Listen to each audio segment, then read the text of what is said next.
Hello, my name is Darren Rogan, and today I have the pleasure of interviewing Tim from Dogecoin. How you doing? Please give him a round of applause for coming. Oh, thank you. So, as I've been in crypto for quite some time, and you also hopefully have been here some time. Great to see some green candles for everyone. I hope you're all very happy. I know I am. I think Doge is doing good as well. It's great not to too see. bad. Now, as somebody who's been here for a long time, I remember my entrance to Doge. I remember it coming out. I remember the fork of Bitcoin and the community, and it really resonated with me, the vibe. And how did you come across Doge, and how did you find it, the journey to come in? The journey coming into Dogecoin. Yep. Well, for me, it was actually back in 2021, so not too long ago. Mm-hmm. I had a friend of mine who turns out has been a core developer on Dogecoin for the last 10 years, and I had no idea. Yeah. And as everyone knows, 2021, there was a little bit of a pump happening, and I was just saying, "G'day, how's things?"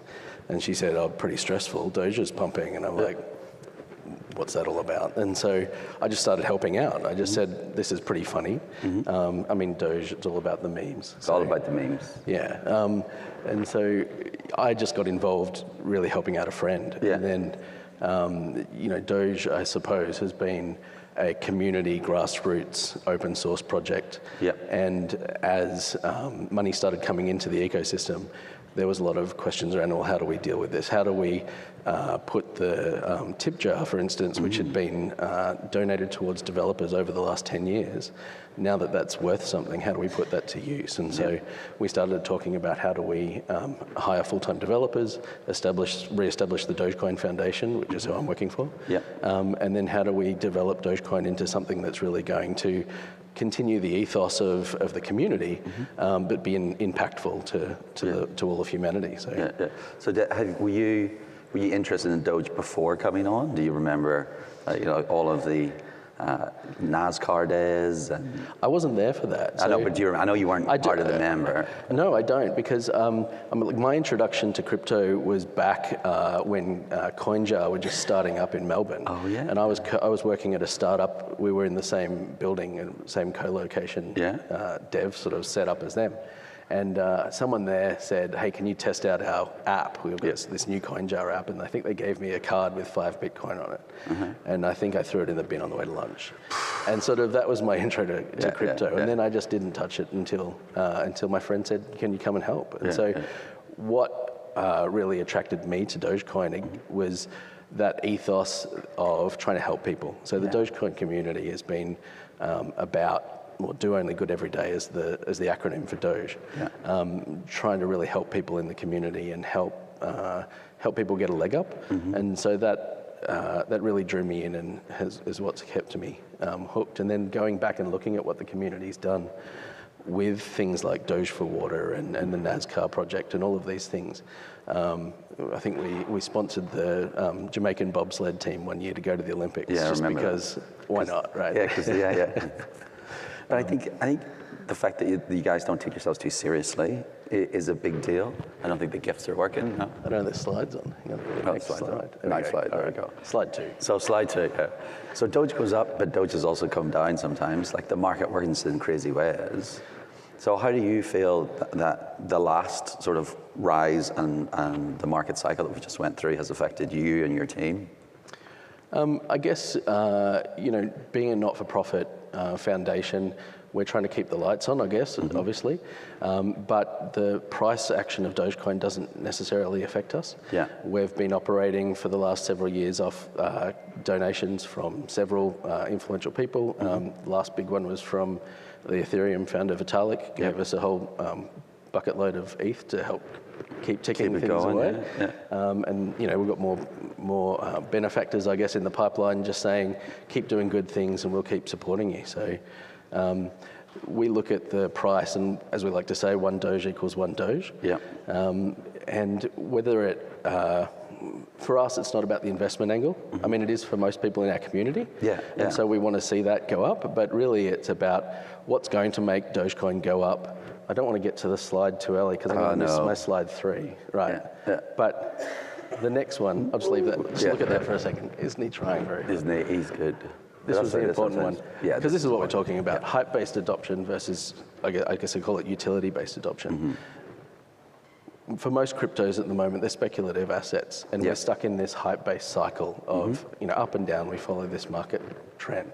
What's going to make Doge continue to go up and gain value is when it actually does something useful. Right. It actually has a utility token. Actually has utility. Yeah. And so that's really what we've been working on over the last couple of years. How do we build utility into Dogecoin? And what do we want the focus of that to be?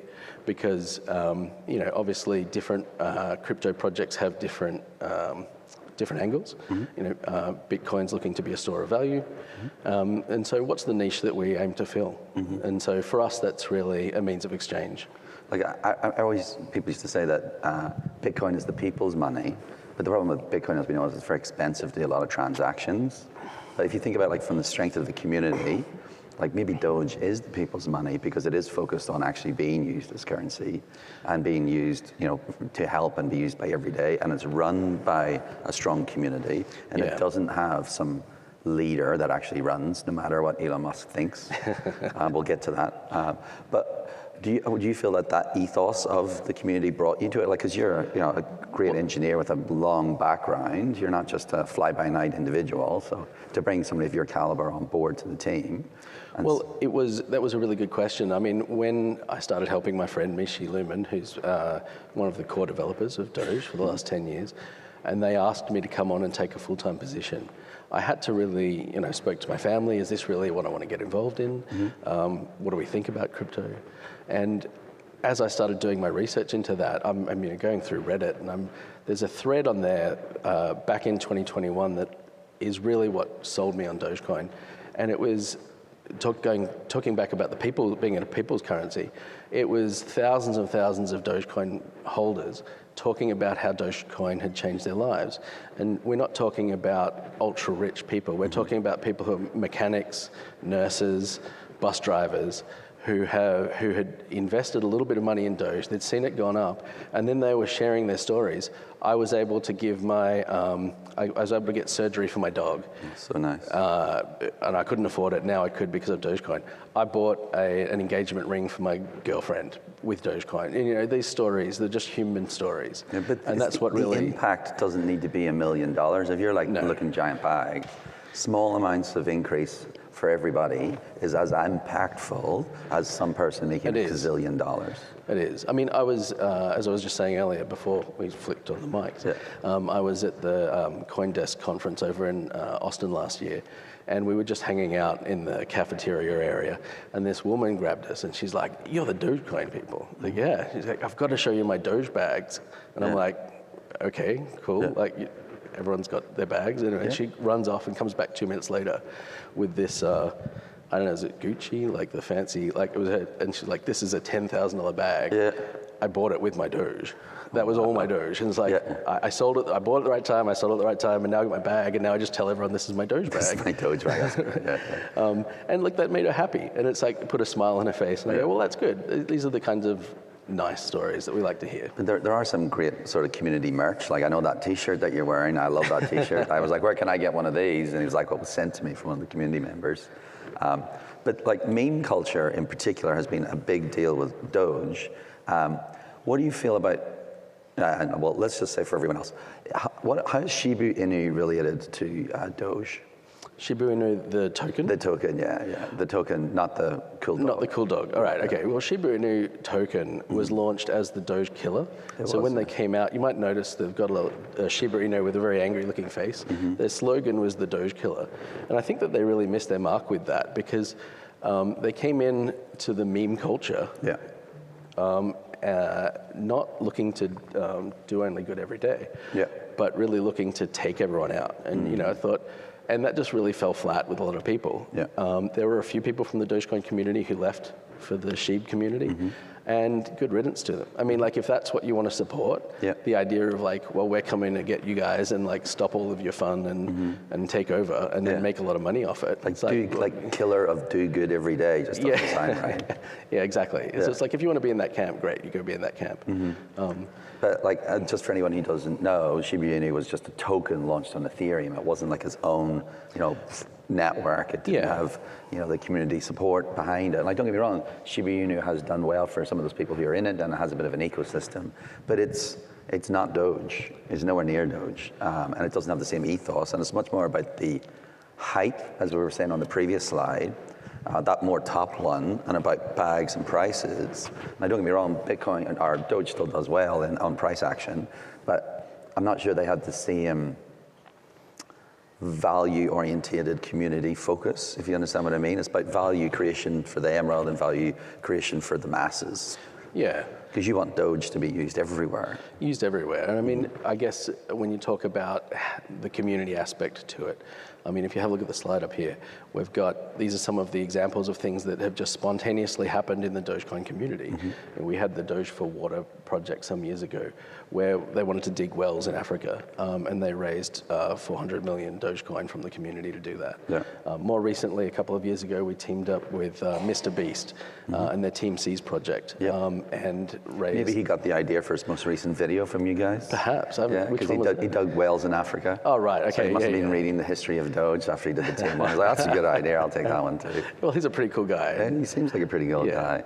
And so we teamed up with them and we cleaned a whole bunch of trash out of the oceans. And this is the sort of stuff that we like to see the community get involved in. Yeah. Because doing this sort of thing creates the core value, and then you have like the cycles and all the other stuff. And well, before we get onto some other more interesting technical matters, we'll probably need to talk about Elon Musk as another character. He has an impact on the market prices. Now, I do like Elon. I don't think I want to work for him, but I think that he's interesting on Twitter anyway. But so, how do you feel? Do you think that he added to the community when he came in? Because I know that he is a supporter of Doge. So how do you? I'm trying to ask a question that is not going to get you in trouble with Elon if he's watching. Don't ban us off Twitter, please. But he is a big supporter, and we think about like Mr. Beast has got a big population. It does bring interest to the project, but it's a double-edged sword. How do you feel? Absolutely. I mean, Elon's a fairly divisive person. You either love him or hate him. I don't think anyone could deny, though, that he's trying to help humanity. And I think that that's what he sees in Dogecoin, and that's why he's a fan of Dogecoin. I mean, if you listen to him speak, he said he had people from his own businesses coming to him saying, can you do something with Dogecoin because we really believe in it? And he went and had a look at it, and then he started believing in it as well because he likes the memes, he likes the fun, he likes... he's told us, stay irreverent. That was his advice to the Dogecoin team, stay irreverent, keep making fun of people. And that's what he likes to see. Other than that, he's like everyone else, he's just a fan of the Doge. And so, you're right, it is a double-edged sword.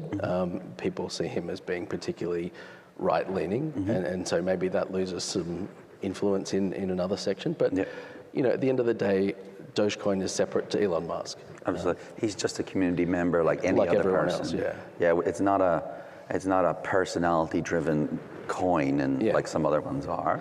He's just very much just another person, and he has no more influence really than any other member. Well, some people in the community tried to elect him as the unofficial CEO of Dogecoin, and he turned around and made Doge, or he went and got his own Shiba Inu called Flocky, which someone went and made a token of. But that's and then he made Flocky his Doge, the CEO of Twitter for a while. So I think that was his response. I think that's a great response.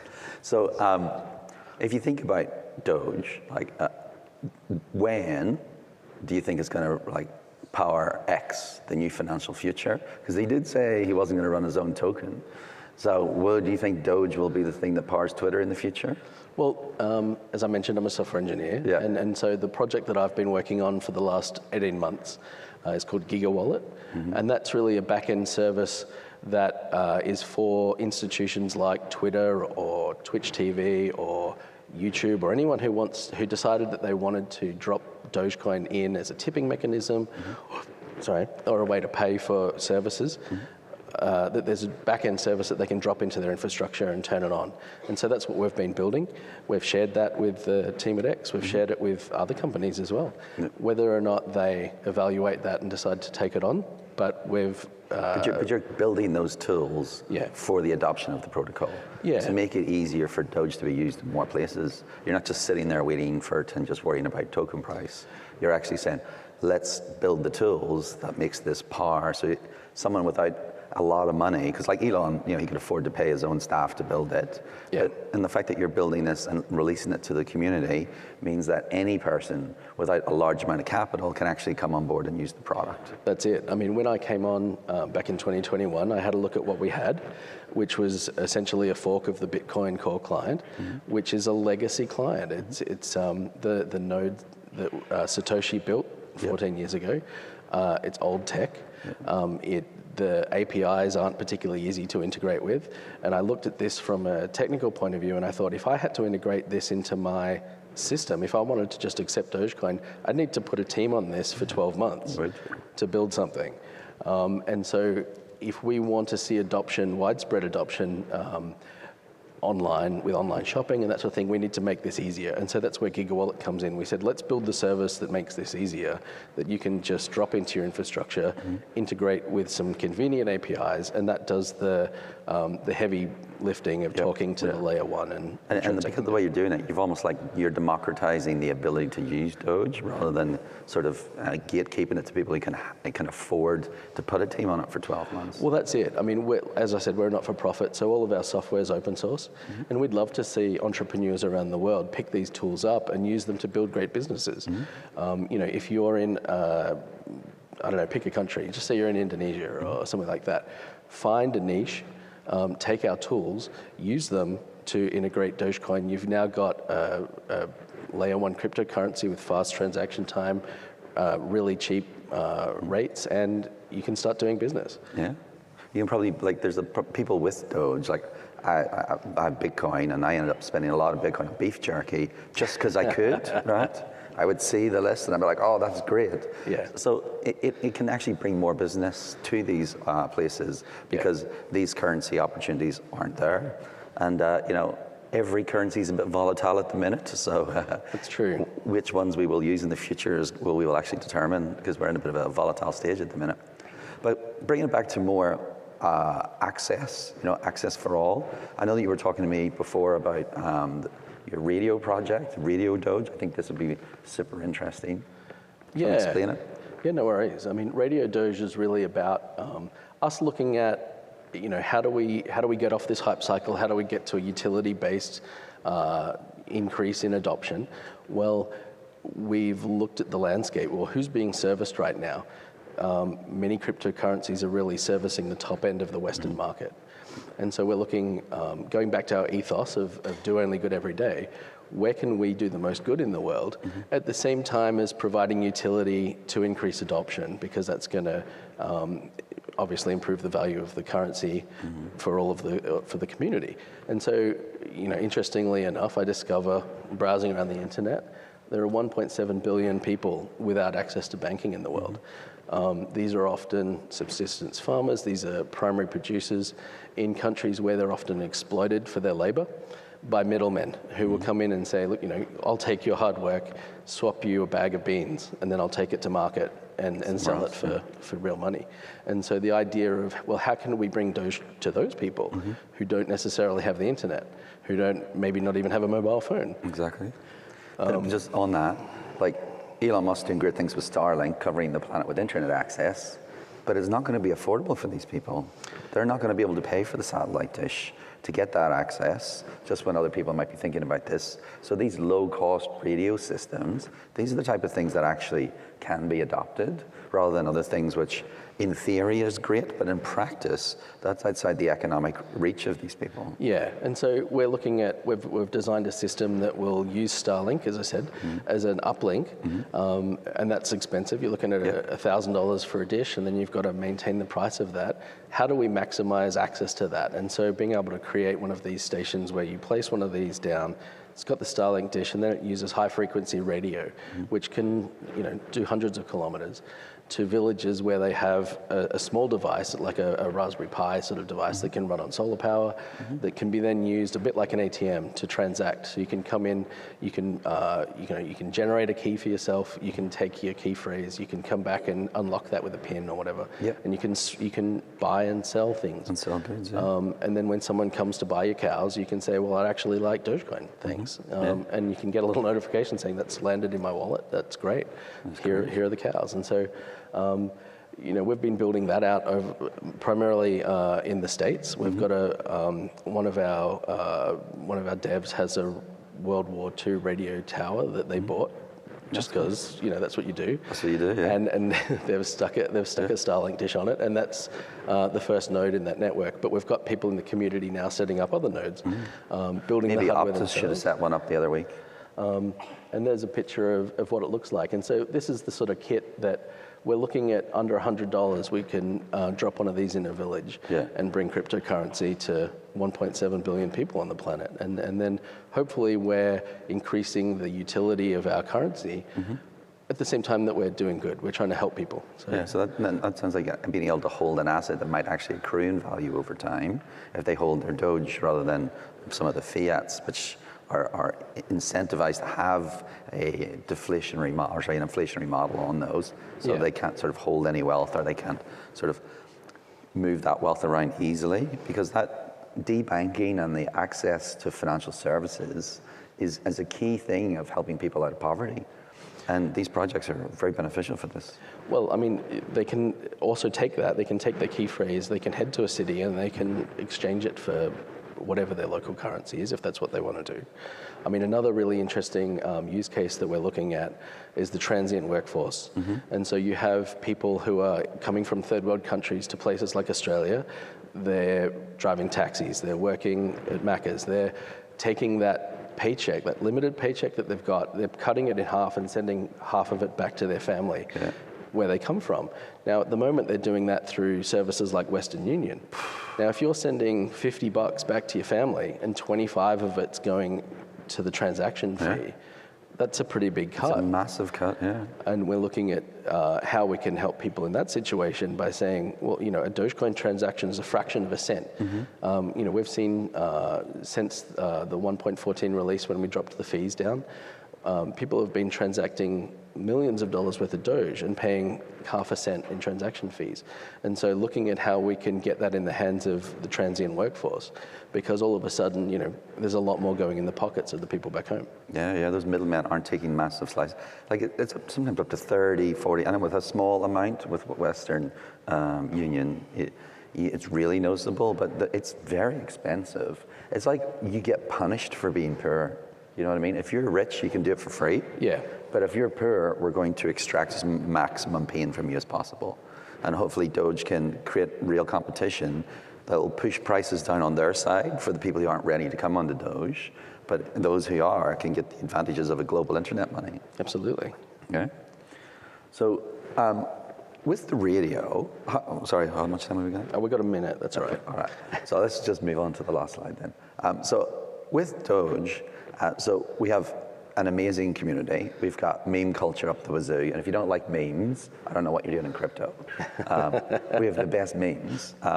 So what do you think the future lies for Doge from the engineering side? Because this is all massive alpha in here, folks. Because most people are going to talk about price action, and you're hearing about the base value that we're sort of building out here. So I'll pass it to you to give the closing statements on how you feel the future roadmap of Doge is going to drive.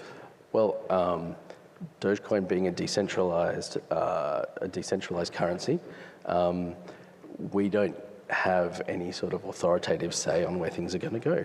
We can just be an influence to the community. So we can build software and we can make suggestions.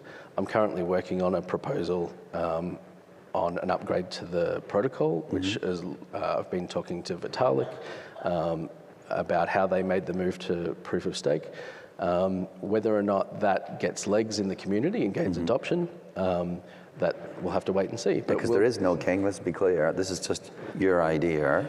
and the community. So I just want to make this is not an official Doge thing, just to be clear, but it is a concern that people have and perceived negative. Now, I just want to clarify that, but it sounds interesting that even you, as one of the Doge builders, has to get the community authorization to sort of adopt this sort of stuff. Absolutely, because one of the fundamental tenets of cryptocurrency is the decentralized nature.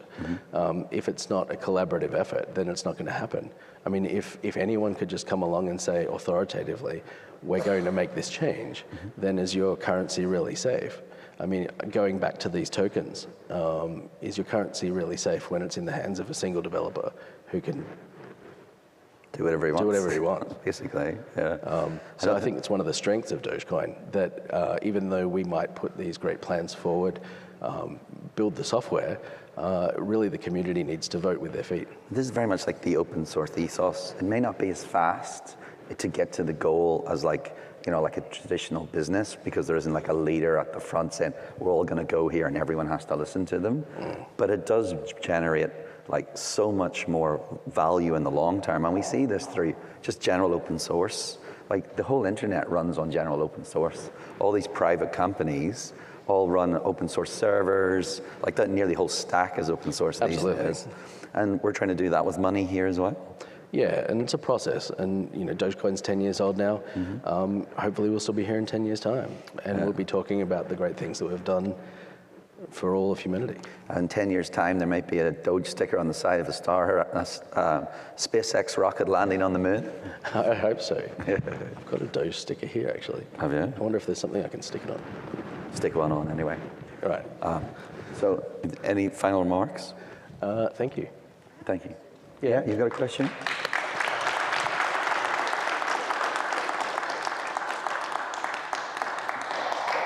So the question's in relation to the Doge radio.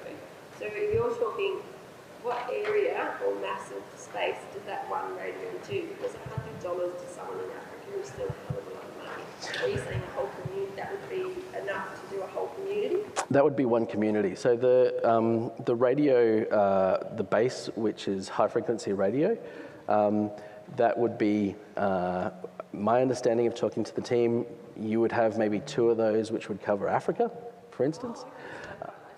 So it's not, yeah. And then in a community center where you maybe had a market or something, you would then have one of these terminals.